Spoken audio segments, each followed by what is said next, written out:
अच्छा, उसके बाद है हमारे पास हाइड्रोक्लोरिक एसिड।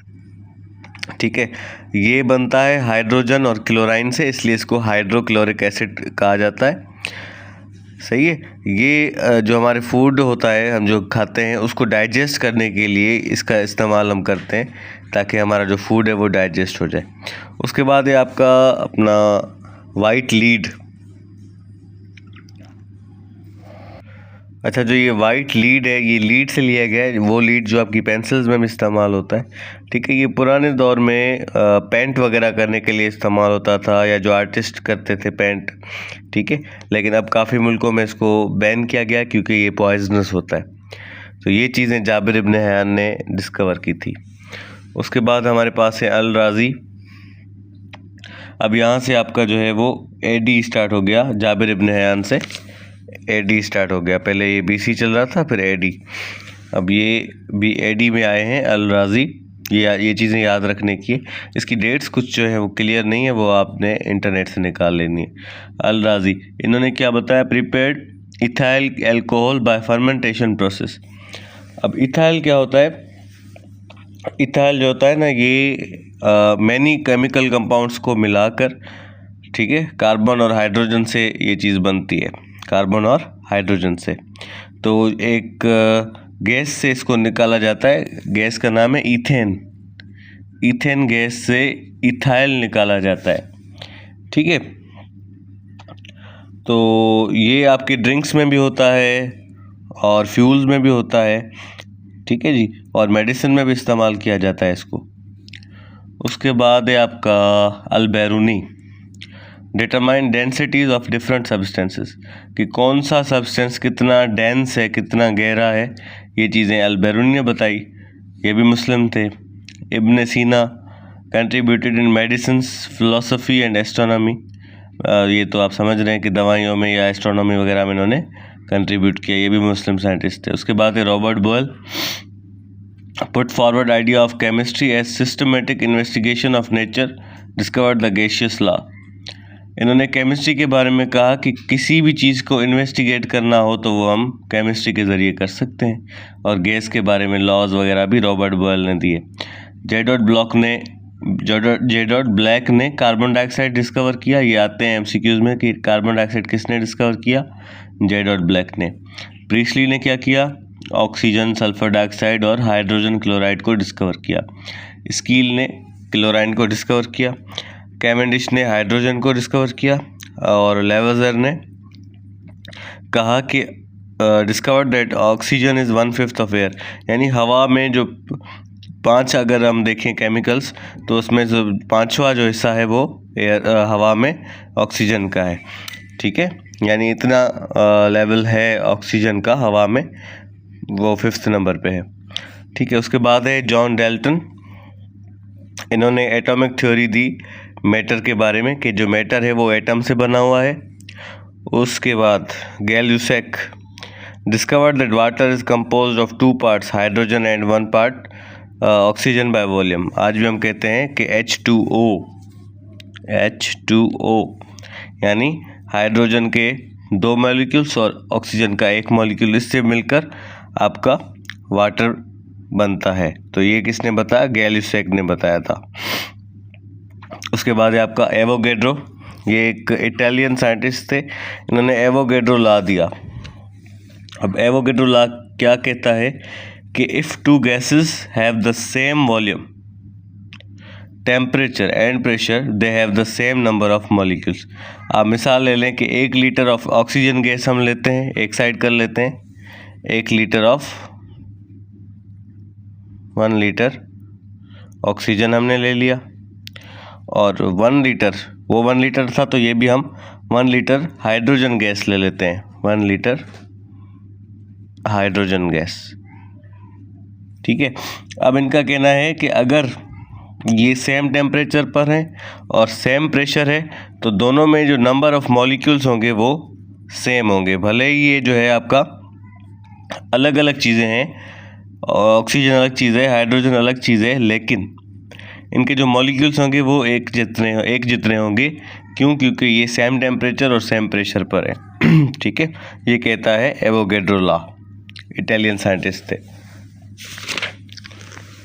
उसके बाद है आपके पास जैक्यूस चार्ल्स। इन्होंने भी जो गैसियस लॉ इन्होंने दिया था अपने किसने दिया था, रॉबर्ट बॉयल ने जो दिया था, डिस्कवर किया था, उसको एक्सप्लेन किया था फिर आपके जैक्यूस चार्ल्स ने।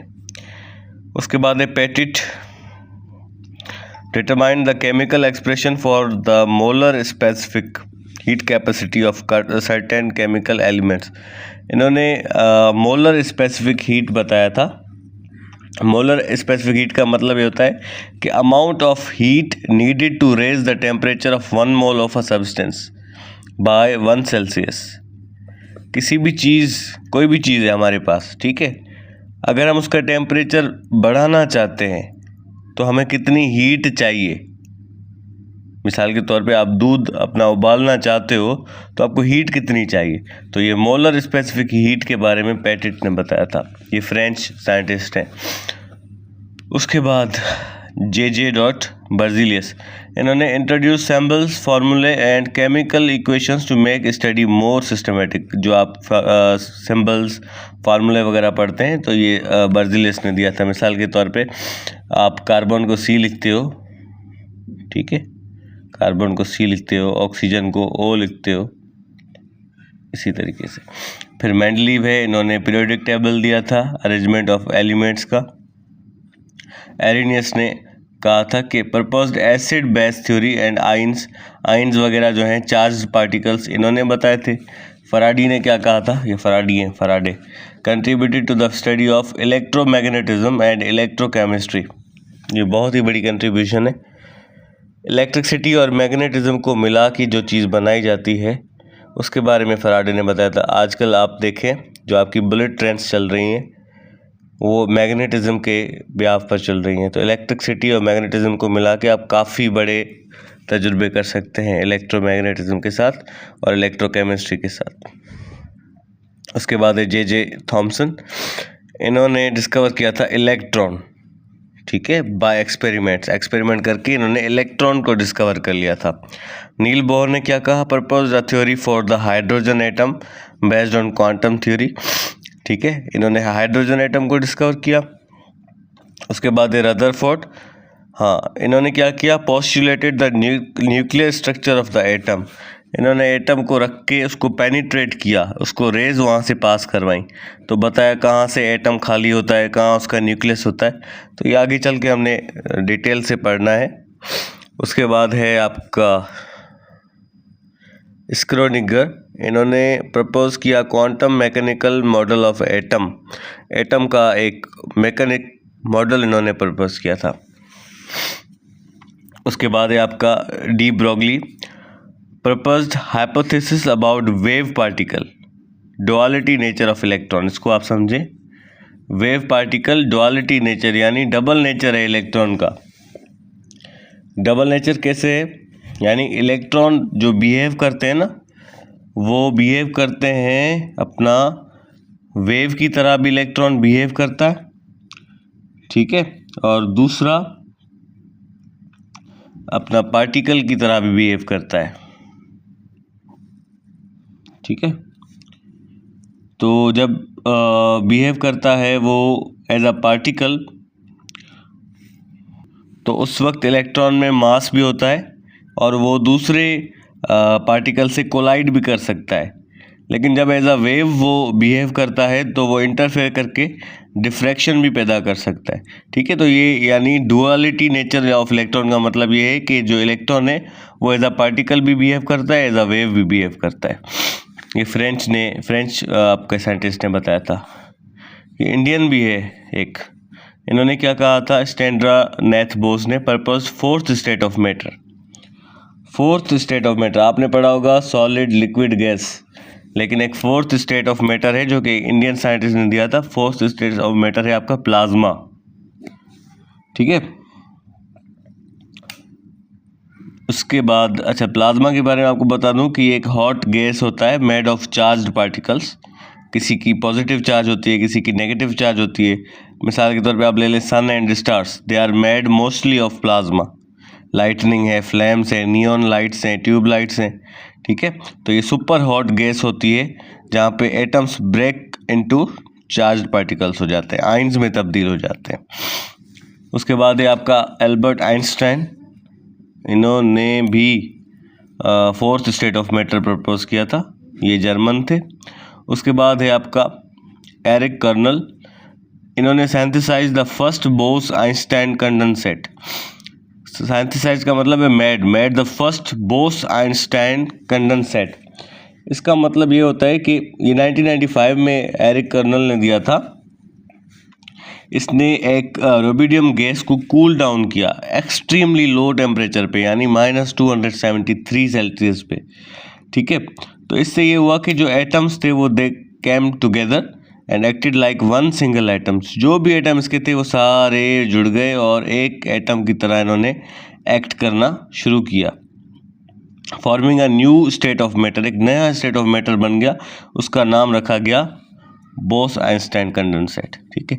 लास्ट है आपका produce first Bose Einstein condensate, इन्होंने ये सिंथेसाइज किया, इन्होंने बना के दिखाया। हाय हाय, इधर आ जाए। फिर है आपकी definition of chemistry. Chemistry is the branch of science which deals with the properties, composition and structure of matter. पूरी केमिस्ट्री आपकी मैटर पे डिफाइन करती है कि उसकी प्रॉपर्टीज क्या है, कंपोजिशन क्या है और स्ट्रक्चर क्या है, बस। Chemistry also deals with the changes involve in the matter, यानी मैटर के इर्द गिर्द घूमती है, उसमें चेंजिंग आ जाए या उसकी प्रॉपर्टीज को पढ़ना है, कंपोजिशन या स्ट्रक्चर को पढ़ना है, तो वो काम किसका है, केमिस्ट्री का है। अभी लास्ट है, फिर हमारा लेक्चर एंड हो जाएगा आज का। Importance of chemistry in daily life. Daily life में हमें केमिस्ट्री कहाँ काम आती है? अगर आप कुकिंग कर रहे हो, ईटिंग कर रहे हो या फिर उस फूड को डाइजेस्ट कर रहे हो तो आपको केमिकल प्रोसेस से गुजरना पड़ेगा। मिसाल के तौर पे आपने प्याज लिया, प्याज को आपने ब्राउन किया, ये भी एक केमिकल प्रोसेस है। फिर सब कुछ यानी ये केमिकल प्रोसेस में आ जाता है। उसके बाद है आपका कंस्ट्रक्शन। अगर आप जगह की कंस्ट्रक्शन कर रहे हो, किसी चीज़ को क्लीन कर रहे हो, वॉशिंग कर रहे हो, तो ये भी आपका केमिस्ट्री पे डिपेंड करता है, क्योंकि इसमें भी केमिकल प्रोसेस आ जाता है। आप कपड़े धोते हो, जो आपका सर्फ यूज़ होता है, सर्फ फिर आप मशीन में डालते हो, जो चीज़ें होती हैं एक केमिकल प्रोसेस है। उसके बाद आप फर्टिलाइज़र बनाते हो, ग्लास शीशा बनाते हो, प्लास्टिक बनाते हो, fibre, polymer, ceramics, petroleum products, soap, detergents, ये सारे केमिस्ट्री पे बेस करते हैं। The disease transmitted through impure drinking water on as cholera. अगर आप गंदा पानी पीते हो तो आपको कॉलरा हो जाता है, टाइफाइड हो जाता है, डिसेंट्री, स्किन या आई इन्फेक्शन हो जाता है। तो इन चीज़ों को भी आप कंट्रोल कर सकते हो with the help of chlorine, ठीक है। Treatment to kill the pathogenic organism to obtain pure water. अब पैथोजेनिक क्या होता है? पैथोजेनिक होता है मीन्स कॉजिंग डिजीज़, ऐसी चीज़ जो डिजीज़ कॉज करे, जो बीमारी कॉज करे, ठीक है, जिसकी वजह से बीमारी हो। If something like a germ, bacteria या फिर वायरस, तो ये क्या है? पैथोजेनिक है। It can make you sick. तो पैथोजेनिक का मतलब आप याद रखें, सही है। तो इनको किल करती है कौन? Chemistry. The chlorine is most important chemical which is used commercially to produce more than 1000 compounds which are used in chemical industry as bleaching agent, disinfectants, solvents, pesticides, refrigerants या polycarbon, PVC and drugs, all are miracles of chemistry। ये सारे जो है आपके chemistry के मौजूज़े हैं। Thank you.